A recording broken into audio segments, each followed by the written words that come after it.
देश का हर आदमी महंगाई से बड़ा परेशान है। 2014 में डीजल का दाम था 54 रुपए, अब हो गया 90 रुपए।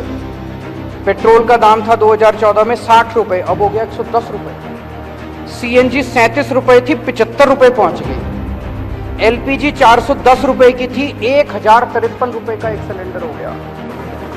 अभी तक 277 एमएलए खरीद चुके हैं ये लोग। 277 एमएलए पिछले कुछ सालों के अंदर ये लोग खरीद चुके हैं। दिल्ली में अभी रेट 20 करोड़ का था। महाराष्ट्र में सुनते थे 50 करोड़ है। दिल्ली वालों को पता नहीं क्यों दिल्ली में कह रहे, पर मान लो 20 भी मान लो, 20 करोड़ के हिसाब से खरीदा तो 277 एमएलए के लिए इन्होंने 5,500 करोड़ रुपए खर्च किए, और दिल्ली के लिए 800 करोड़ रख रहे हैं, तो 6300 करोड़ रुपए 6300 करोड़ रुपए इन्होंने ऑपरेशन लोटस में खर्च किए। ये पैसा कहां से आया? ये पैसा किसका है? 6300 करोड़ रुपए खर्च कर दिए इन लोगों ने एमएलए खरीदने में। ये किसका पैसा है? इसका मैं आज खुलासा करना चाहता हूं।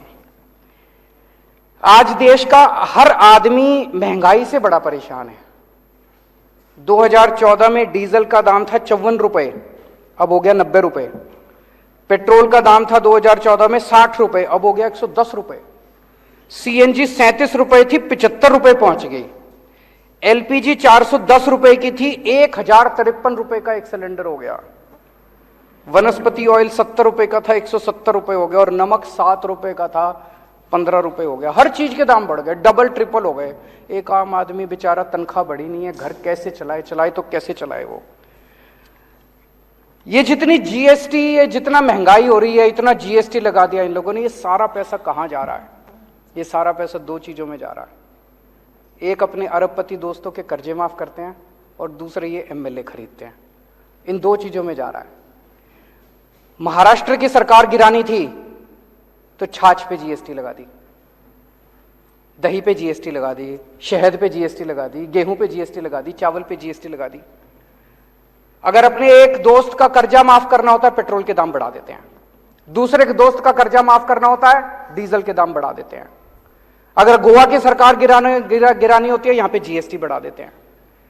जितना पैसा जीएसटी और महंगाई की वजह से हो रहा है, पेट्रोल का दाम बढ़ रहा है, डीजल का दाम बढ़ रहा है, इसका अधिकांश पैसा केवल और केवल अरबपति दोस्तों के कर्जे माफ करने में और ये एमएलए खरीदने के अंदर जा रहा है।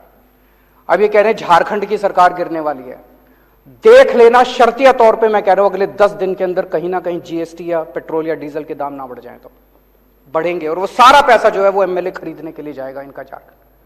आज मैं देश की जनता से कहना चाहता हूं, हमारी देश की जनता जरूरत पड़े तो देश के लिए बलिदान करने को तैयार है। आज मैं देश की जनता से पूछना चाहता हूं कि क्या आप इस तरह से इनके अरबपति दोस्तों के लिए इस तरह से पैसा लुटाते रहोगे? क्या आप एमएलए खरीदने के लिए अपने बच्चों के पेट काटते रहोगे?